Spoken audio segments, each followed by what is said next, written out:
ಎಲ್ಲರಿಗೂ ನಮಸ್ಕಾರ ರೀ. ರಿಯಾಸ್ ಕಿಚನ್ಗೆ ಸ್ವಾಗತ. ನಮ್ಮ ಚಾನಲನ್ನು ಸಬ್ಸ್ಕ್ರೈಬ್ ಮಾಡಿದ್ದಕ್ಕಾಗಿ ಹೊಸದಾಗಿ ನಿಮಗೆ ಧನ್ಯವಾದಗಳು ರೀ.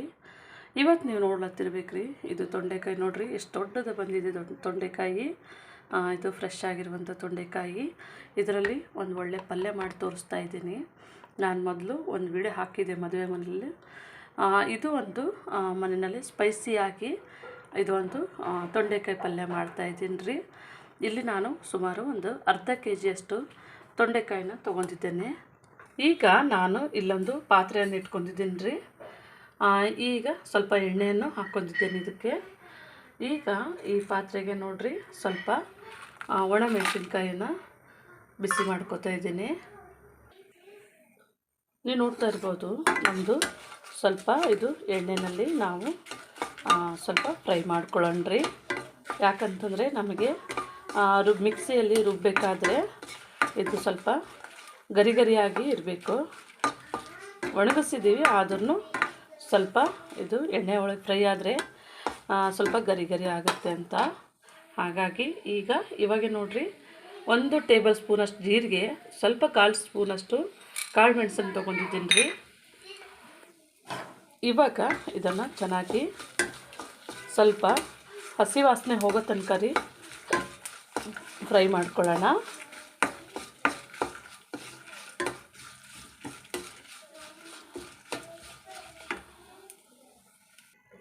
ಈಗ ನೀವು ನೋಡ್ಬೋದು, ಇಲ್ಲಿ ನಾನು ಹುರಿದು ಇಟ್ಕೊಂಡಿರೋಂಥ ಕಡಲೆಕಾಯಿ ಬೀಜ ರೀ, ಇದನ್ನು ಸಹ ಸ್ವಲ್ಪ ಬಿಸಿ ಮಾಡ್ಕೊತಾ ಇದ್ದೀನಿ. ಇದು ನಾನು ಫ್ರೈ ಮಾಡಿದ್ದೀನಿ ರೀ. ಸ್ವಲ್ಪ ಇದು ಬಿಸಿ ಆದರೆ ಸಾಕು, ಗರಿ ಗರಿ ಆಗುತ್ತೆ. ಇವಾಗ ನಾನು ಸ್ಟವನ್ನು ಆಫ್ ಮಾಡ್ತಾ ಇದ್ದೀನಿ. ಈಗ ಇದನ್ನು ನಾವು ಮಿಕ್ಸಿಗೆ ಹಾಕೊಳ್ಳೋಣ. ಇಟ್ಬಿಡ್ತೀನಿ. ಈಗ ನೋಡ್ಬೋದು ನೀವು, ನಾನು ಇದನ್ನೆಲ್ಲ ಮಿಕ್ಸಿಗೆ ಹಾಕೊಂಡಿದ್ದೀನಿ ರೀ. ಈಗ ಇದು ರುಬ್ಕೊಳ್ಳೋಣ. ನೋಡಿರಿ, ನಮ್ಮದು ಆಗಿದೆ. ಇವಾಗ ಈ ಥರ ರುಬ್ಬಂದಾಗಿದೆ ನಮ್ಮದು. ಸ್ಟವನ್ನು ಹಚ್ಕೊಂಡು ಇದೇ ಪಾತ್ರೆಯಲ್ಲೇ ಸ್ವಲ್ಪ ಆಯಿಲನ್ನು ಹಾಕೋತಾ ಇದ್ದೇನೆ. ಈಗ ನೋಡಿರಿ, ನಮ್ಮದು ಆಯಿಲು ಬಿಸಿ ಆಗಿದೆ. ಈಗ ಇದಕ್ಕೆ ನೋಡಿರಿ, ಇವಾಗ ನಾನು ತೊಳೆದಿಟ್ಕೊಂಡಿರೋಂಥ ತೊಂಡೆಕಾಯಿನ ಹಾಕೋತಾ ಇದ್ದೇನೆ. ಈಗ ನೋಡಿರಿ, ನಮ್ಮದು ಹಾಕೊಂಡಾಗಿದೆ. ಸ್ವಲ್ಪ ಇದನ್ನು ಇದು ಸ್ವಲ್ಪ ಆಯಿಲಲ್ಲಿ ಫ್ರೈ ಆಗಬೇಕಾಗತ್ತೆ.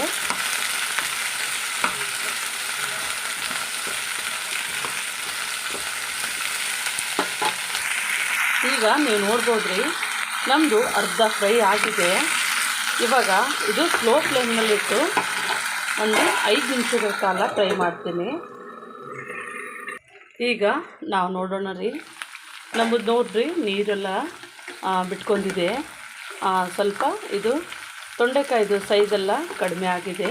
ಅವಾಗ ತುಂಬ ದಪ್ಪ ಕಾಣ್ತಿತ್ತು, ಸ್ವಲ್ಪ ಬೆಂದಿದೆ. ಈ ಟೈಮ್ನಲ್ಲೇ ನೋಡಿರಿ, ನಾವು ಒಂದು ಈರುಳ್ಳಿ, ಸಣ್ಣ ಈರುಳ್ಳಿಯನ್ನು ಕಟ್ ಮಾಡಿ ಹಾಕ್ಕೊಂಡಿದ್ದೇವೆ. ಇದು ಒಂಚೂರು ಎಣ್ಣೆ ಒಳಗೆ ಇದ್ರ ಜೊತೆಗೆ ಫ್ರೈ ಆಗಬೇಕಾಗತ್ತೆ. ನೋಡಿರಿ, ನಾವು ಚೆನ್ನಾಗಿ ತೊಳೆದ್ಬಿಟ್ಟು, ಇದು ತುಂಬ ಎಳೆದಿದೆ, ಫ್ರೆಶ್ ಆಗಿರೋದು. ಇದು ಲೋಳೆ ಥರ ಬರುತ್ತೆ ಕೆಲವೊಂದು ಸರ್ತಿ, ಅದೇನು ಇಲ್ಲ. ನೋಡ್ಬೋದು ನೀವು, ಇದು ತುಂಬ ಟೇಸ್ಟಾಗುತ್ತೆ. ಈ ಥರ ಒಂದು ಸರ್ತಿ ಮಾಡಿ ನೋಡಿರಿ. ಯಾಕಂದರೆ ನಾವು ಮನೆಯಲ್ಲಿ ಮಾಡಿ ನೋಡಿದ್ದೆವು, ತುಂಬ ಚೆನ್ನಾಗಿದೆ.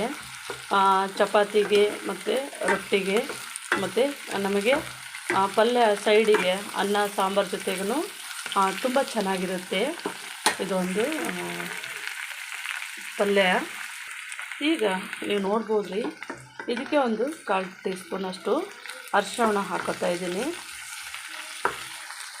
ಈಗ ನೀವು ನೋಡ್ಬೋದು, ನಾವು ಇದು ಮಸಾಲೆಲ್ಲ ಫ್ರೈ ಮಾಡ್ಕೊಂಡಿದ್ದೇವೆ ನೋಡಿರಿ, ಅದನ್ನು ರುಬ್ಕೊಂಡು ಇಟ್ಕೊಂಡಿದ್ದೇವಲ್ಲ, ಇದಕ್ಕೆ ಒಂಚೂರು ನಾನು ನೀರನ್ನು ಹಾಕಿ ಇದನ್ನು ಚೆನ್ನಾಗಿ ಈ ಥರ ಮಿಕ್ಸ್ ಮಾಡ್ಕೊತಾ ಇದ್ದೀನಿ.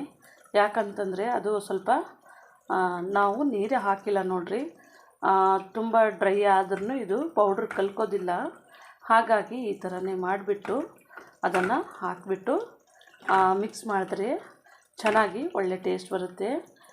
ಇವಾಗ ಇದು ನಮ್ಮದು ಆಗಿದೆ. ಈಗ ಇದನ್ನು ಹಾಕೊಳ್ಳೋಣ ಪುಡಿ.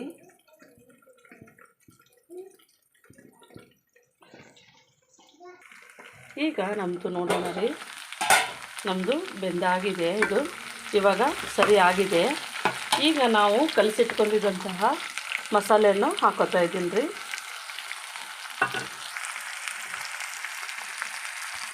ಈಗ ನಾವು ಮಸಾಲೆ ಹಾಕೊಂಡಿವಲ್ಲ ರೀ, ಇದನ್ನು ಚೆನ್ನಾಗಿ ನಾವು ಮಿಕ್ಸ್ ಮಾಡೋಣ. ಇದು ಮಾತ್ರ ತುಂಬ ಟೇಸ್ಟಾಗಿರುತ್ತೆ. ಈ ಮಸಾಲೆದು ಮತ್ತು ಪಲ್ಯದು ನೋಡ್ಬೋದು ರೀ, ತುಂಬ ಬೇಗನೂ ಆಗುತ್ತೆ. ಈಗ ನೀವು ನೋಡ್ಬೋದು ರೀ, ನಮ್ಮದು ಮಸಾಲೆ ಎಲ್ಲ ಕಲಸಾಗಿದೆ.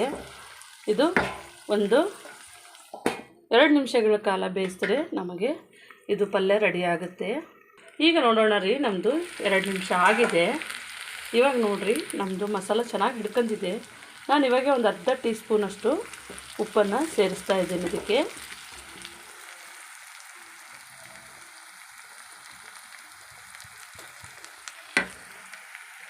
ಈಗ ನಾವು ಸೇರಿಸಿದಾದ್ಮೇಲೆ ರೀ ಚೆನ್ನಾಗಿ ಮಿಕ್ಸ್ ಮಾಡ್ಕೊಳ್ಳೋಣ. ಈಗ ನೋಡ್ಬೋದು ರೀ ನೀವು, ನಮ್ಮದು ಪಲ್ಯ ರೆಡಿ ಆಗಿದೆ. ಇವಾಗ ನಾನು ಸ್ಟವನ್ನು ಆಫ್ ಮಾಡ್ತಾ ಇದ್ದೇನೆ. ಇದು ನಮ್ಮದು ಪಲ್ಯ ಇಷ್ಟಾದರೆ ಸಾಕು. ನೀವು ನೋಡ್ಬೋದು ನಮ್ಮದು ಪಲ್ಯ ರೆಡಿ ಆಗಿದೆ ರೀ. ನೀವು ಮನೆಯಲ್ಲಿ ಇದೇ ಥರ ಮಾಡ್ಕೊಳ್ಳಿ, ತುಂಬ ಚೆನ್ನಾಗಿರುತ್ತೆ, ಟೇಸ್ಟ್ ಆಗಿರುತ್ತೆ. ನಮ್ಮ ಚಾನಲನ್ನು ಸಬ್ಸ್ಕ್ರೈಬ್ ಮಾಡಿ, ಲೈಕ್ ಮಾಡಿ, ಶೇರ್ ಮಾಡಿ. ನಮ್ಮ ವಿಡಿಯೋನ ನೋಡಿದ್ದಕ್ಕಾಗಿ ಧನ್ಯವಾದಗಳು.